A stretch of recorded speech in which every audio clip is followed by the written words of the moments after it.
एक भक्त सदैव ये जानकर विश्राम करे कि कोई है जो सदैव उसका ध्यान रखता है।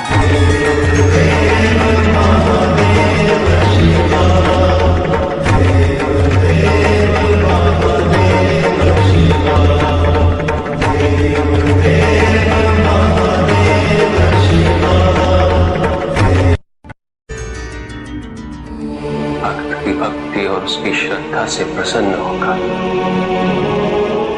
उसके राधे उसे दर्शन अवश्य देते, किंतु कब, किस रूप में और किस परिस्थिति में,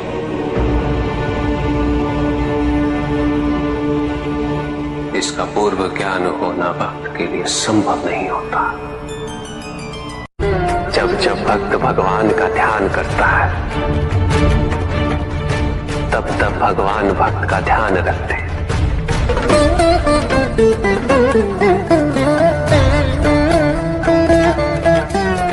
किंतु जिस क्षण भक्त भगवान का ध्यान नहीं करता, तब भी भगवान भक्त का ध्यान रखते हैं। इसलिए तुम्हारा ये कथन उचित है नंदी। मैं व्यस्त हूं और मैं चिरंतन काल से लेके चिरकाल तक व्यस्त रहूंगा। प्रत्येक क्षण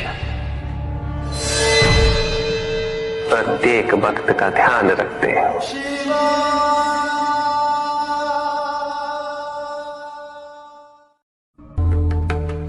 जिसके कारण स्वार्थ, विनाश, क्रूरता, अशांति और भय में वृद्धि हो, वह अज्ञान है। किंतु जो व्यक्ति को उदार, निर्भीक, सहनशील और विनम्र बनाए, वही ज्ञान है। अज्ञान की शक्तियां दुरुपयोग करने हेतु प्रेरित करती हैं, किंतु जो अपनी शक्तियों और अपने सामर्थ्य के प्रति अपने उत्तरदायित्व को समझाए,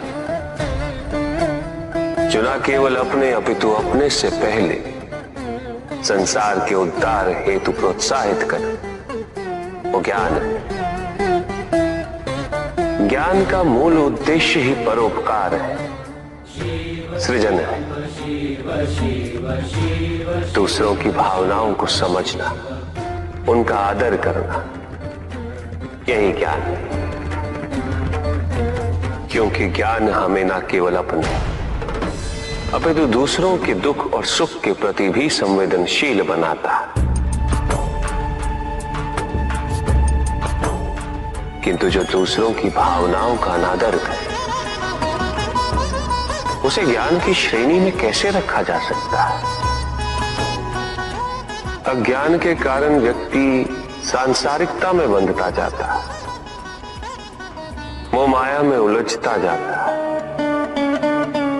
अज्ञान परम सत्य से दूर ले जाने का माध्यम है, किंतु ज्ञान व्यक्ति को परम सत्य की ओर ले जाता है। ज्ञान मुक्तिदायक है, मोक्ष का मार्ग है।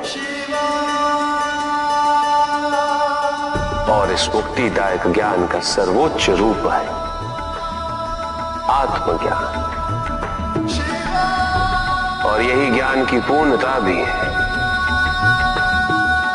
कि व्यक्ति अपने को समर्पित कर दे, छोड़ दे अहंकार को, तो ब्रह्म की इच्छा ही पूर्ण होती है। और अभी भी वही फलित हो रही है। ऐसा नहीं है कि हम उससे भिन्न फलित करा लेंगे, लेकिन व्यक्ति भिन्न फलित कराने में लड़ेंगे, टूटे, नष्ट हो। कुछ भी सुनने और समझने के लिए मन का मौन रहना आवश्यक है। किंतु मन मौन रहना नहीं जानता। वो तो निरंतर कुछ ना कुछ कहता रहता। प्रतिपल शब्दों का आक्रमण चलता रहता है मन पर,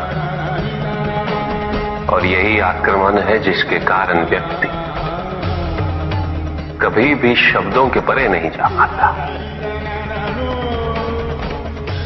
जहां जीवन की सत्यता का बोध उसकी प्रतीक्षा कर रहा होता।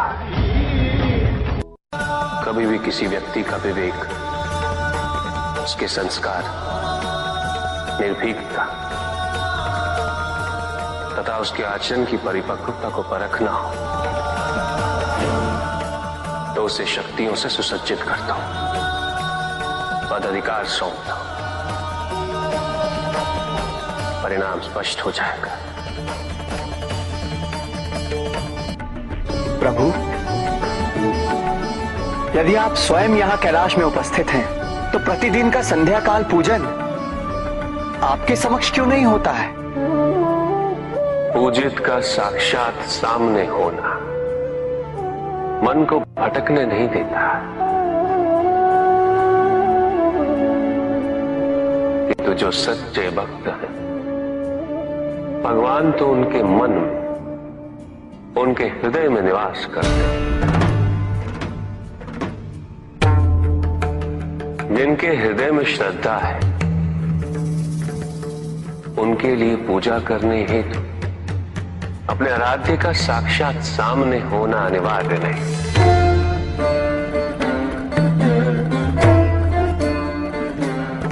वो तो अपने मन के नेत्रों से प्रतिपल उनके दर्शन पा रहे हैं।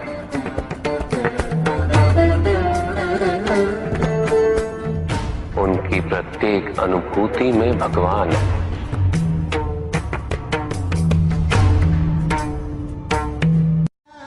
सुख आंतरिक होता है, संतोष आंतरिक होता है। उन्हें बाहरी तत्वों से रेखांकित और परिभाषित नहीं किया जा सकता, आकार से नहीं पाया जा सकता। आकार के आधार पर केवल अहंकार ही उत्पन्न होता है, क्योंकि आकार से तुलना करने का संदर्भ प्राप्त हो जाता है। यदि तुम्हारा आकार छोटा है तो तुमसे भी छोटा कोई ना कोई अवश्य होगा, और यदि उसी प्रकार तुम विशाल हो तो तुमसे भी विशाल इस संसार में कोई ना कोई अवश्य होगा।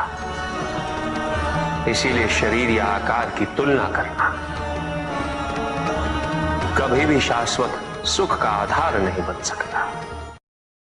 युद्ध किसी व्यक्ति से नहीं गणेश, मानसिकता से होता। युद्ध में संघर्ष अच्छाई या बुराई का नहीं होता,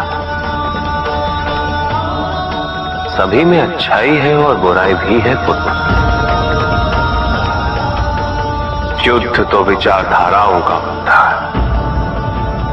व्यक्ति अपने पराक्रम पर, अपनी क्षमता पर विश्वास कर युद्ध करता है, और जब उस विश्वास को क्षति पहुंचती तो सब कुछ निरर्थक प्रतीत होने लगता।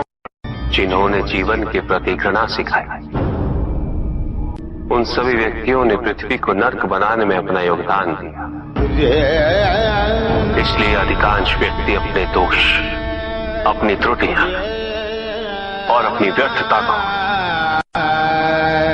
जीवन पर आरोपित कर मुक्त हो जाते हैं। उन्हें लगता है कि जीवन ऐसा ही होता है और उसके समक्ष को विवश। वो ये नहीं समझते कि वो जिन प्रवृत्तियों को लिए, वो प्रवृत्तियां दुख को जन्म देने वाली वृत्तियां हैं। वो अपनी अज्ञानता के गहराई से अनभिज्ञ है, और वो अपने अहंकार में ये स्वीकार नहीं कर पाते कि वो तो कुछ जानते हैं। अहंकार सर्वज्ञता का भ्रम उत्पन्न करता है। शिक्षा क्या होती है प्रभु? हम आपसे जानना चाहते हैं। मनुष्य की अंतर्निहित पूर्णता को उजागर करना ही शिक्षा है। समस्त ज्ञान, चाहे वो लौकिक हो या आध्यात्मिक, मनुष्य के साथ ही रहता है। परंतु अज्ञानता के आवरण के कारण वो स्पष्ट नहीं होता। शिक्षा केवल उस आवरण को हटाने का कार्य करती है। अब प्रश्न ये उठता है कि वो आवरण हटता कैसे? कैसे महादेव?